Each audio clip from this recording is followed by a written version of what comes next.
اور ان کا کہ تم تلاش کر کے لاؤ کہ محمد پیغمبر کا نام کہاں ہے.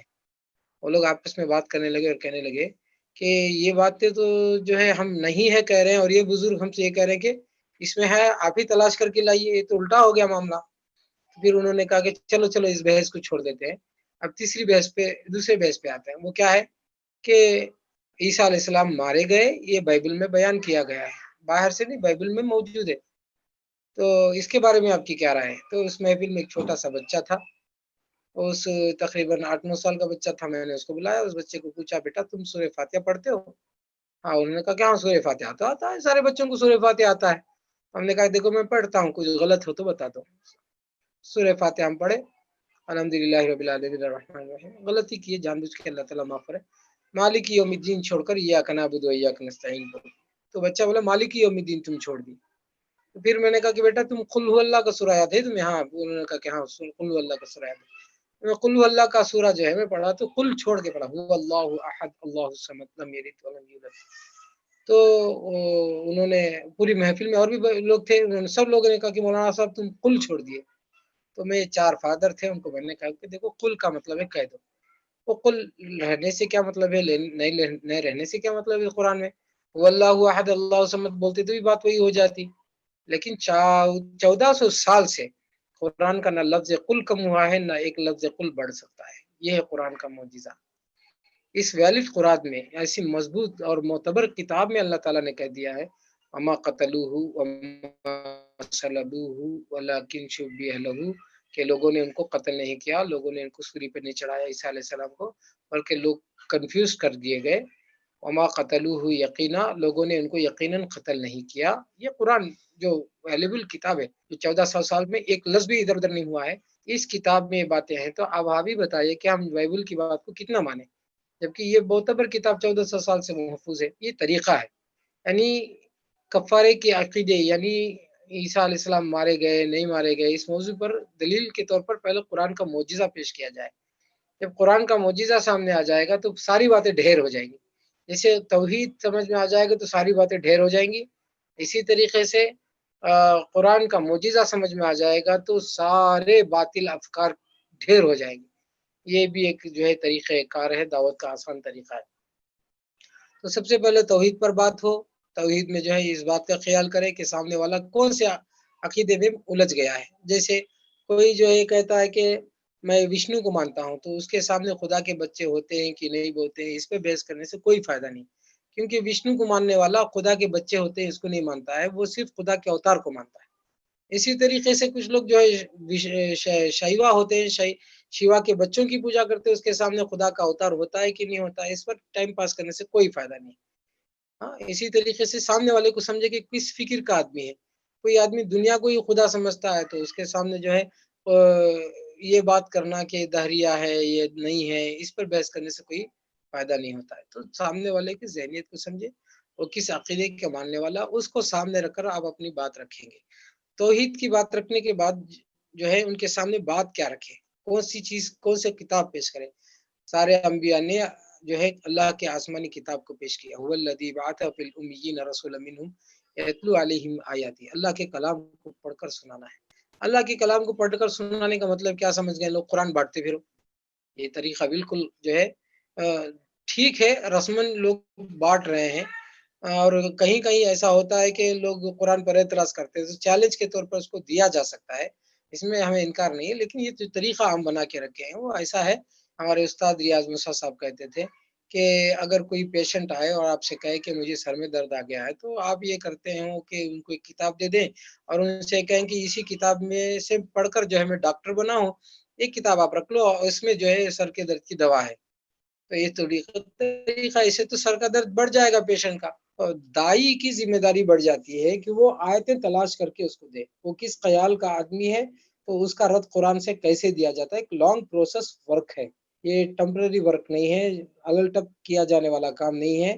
اب آپ کے سامنے کوئی سوال آ گیا تو آپ کو کوئی ضروری نہیں کہ الٹپ کوئی بھی جواب دے کر اس کو مطمئن کر دے. یہ آپ کا کام نہیں ہے. اگر آپ کے پاس جواب نہیں ہے تو کوئی بات نہیں، آپ اسے ٹائم لے لیجئے، 24 گھنٹے کا ٹائم لے لیجئے، 48 گھنٹے کا ٹائم لے لیجئے، ایک ہفتے کا ٹائم لے لیجئے. تو تلاش کیجئے آپ آیت کو، اس کا جواب کیا ہونا چاہیے قرآن و سنت میں، اس کو پیش کیجئے، اس کے صفحے جو ہے زیراکس کر کے دے دیجئے، کافی ہے.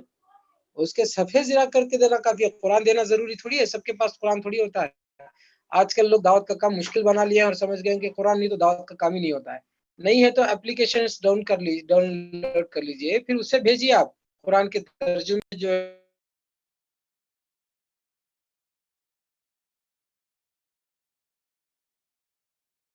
اس طریقے سے کام کو آسان کیا جائے. مشکل بنانے سے کوئی فائدہ نہیں, کام کو آسان بنانے کی کوششیں کریں. اسی طریقے سے اگر آپ دعوت دے دیے ہیں, ایک تو آپ اللہ سے دعا کیے ہوں گے یقیناً جس کے حق میں آپ دعوت دے رہے ہیں, تو آپ ایک لسٹ نکال لیجئے, 10-12 سہیلیوں کی لسٹ نکال لیجئے, ان پہ آپ کام کیجئے. پوری دنیا کو تھوڑی ہدایت پہ لگا ہے. آپ 10-12 سہیلیوں کی لسٹ نکال لیجئے, آپ کے ساتھ کالج میں پڑھے ہوں یا آپ کے کام میں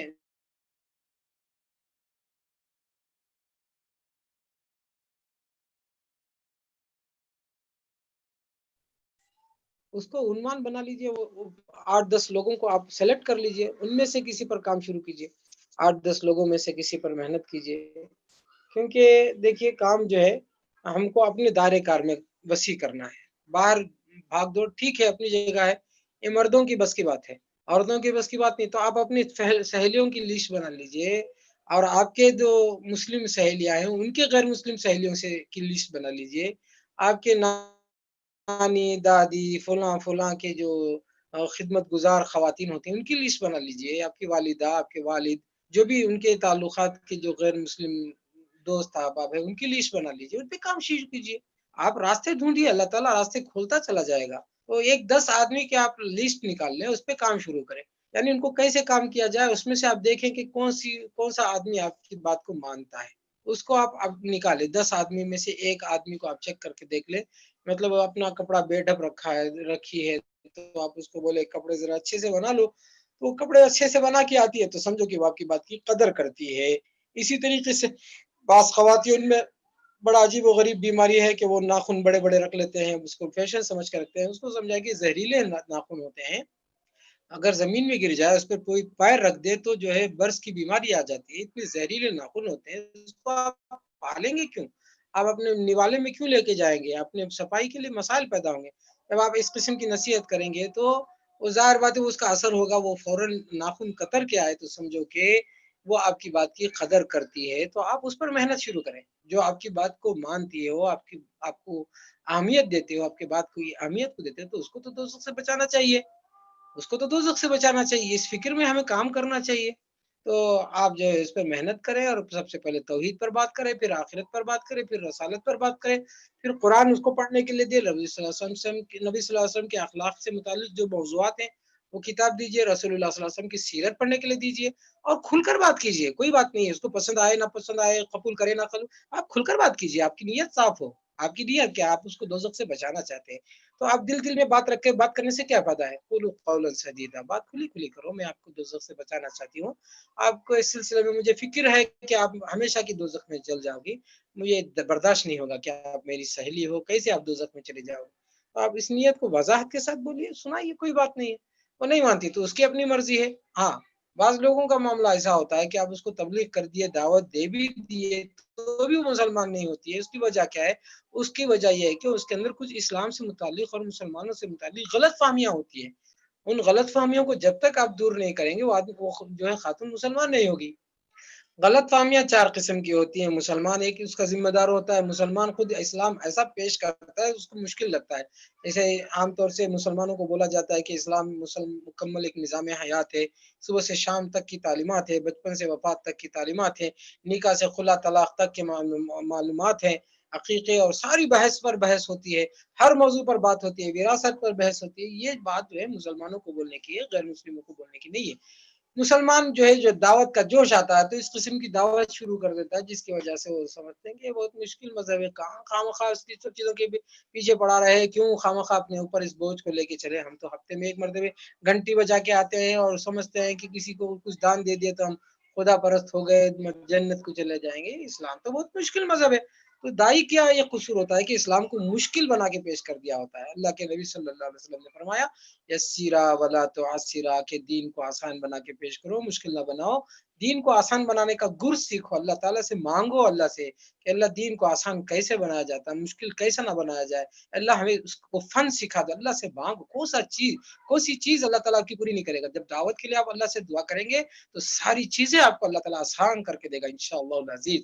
تو آپ جو ہے غلط فہمیاں جو ہوتی ہے ایک مسلمانوں کی طرف سے ہوتی ہے. جیسے مسلمان یہ کہتے ہیں کہ ہمارا مذہب ایسا ہے، ہمارے رسول ایسے ہیں، ہمارا اللہ ایسا ہے، ہمارا قرآن ایسا ہے، تو سمجھتے ہیں کہ مسلمانوں کا مذہب ہے، ہمارا تھوڑی ہے اسلام، اس سے ہمارے سے کوئی تعلق نہیں ہے، اس سے ہمیں کیا لینا دینا نہیں ہے.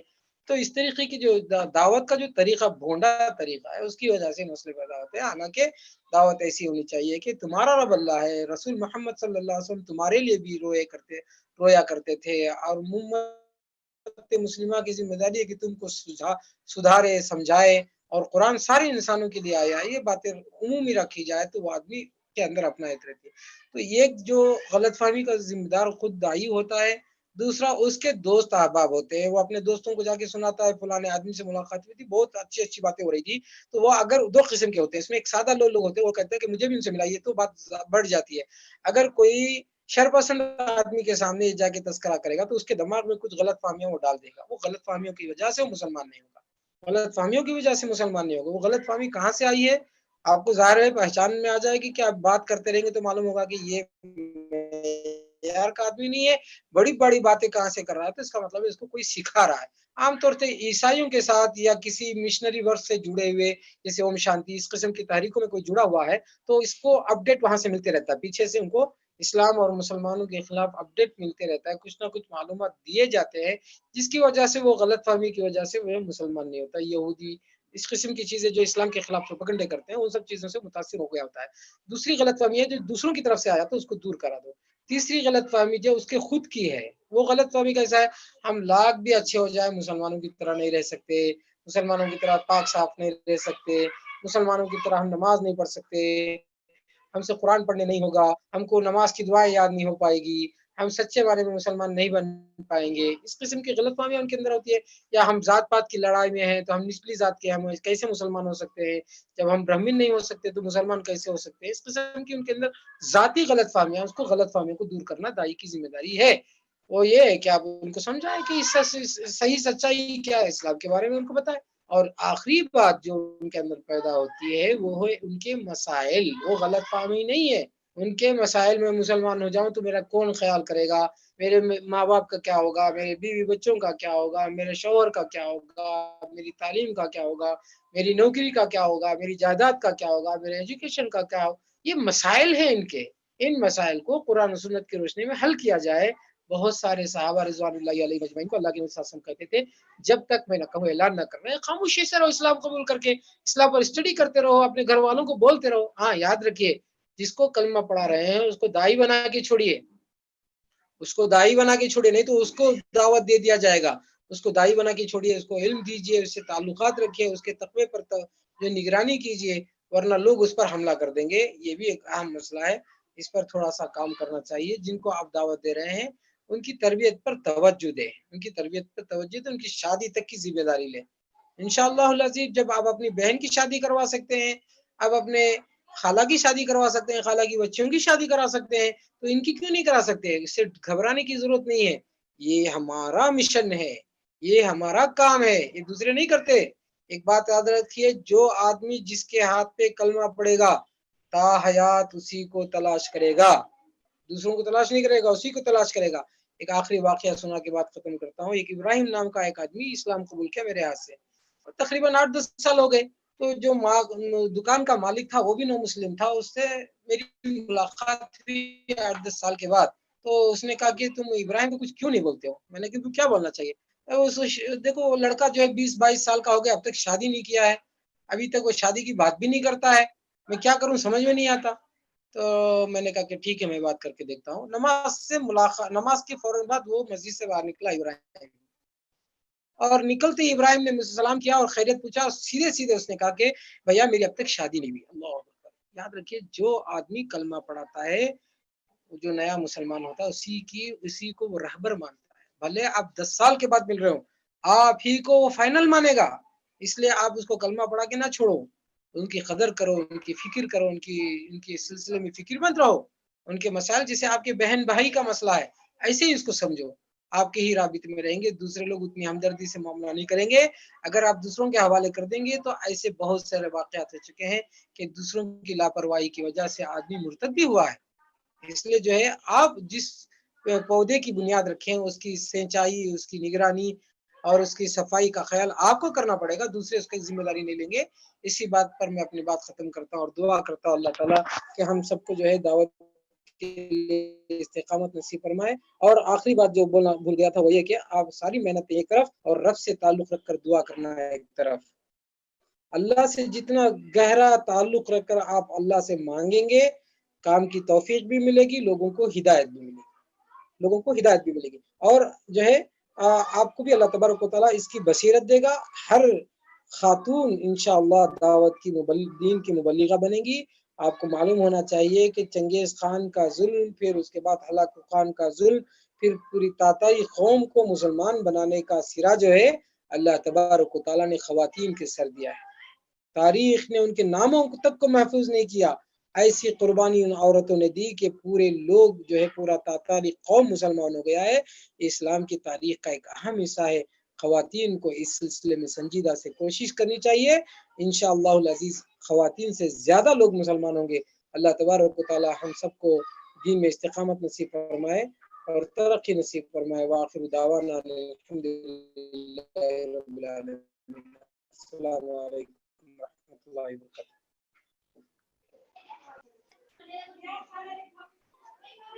جزاكم الله خيرا وأحسن الجزاء، بارك الله فيك.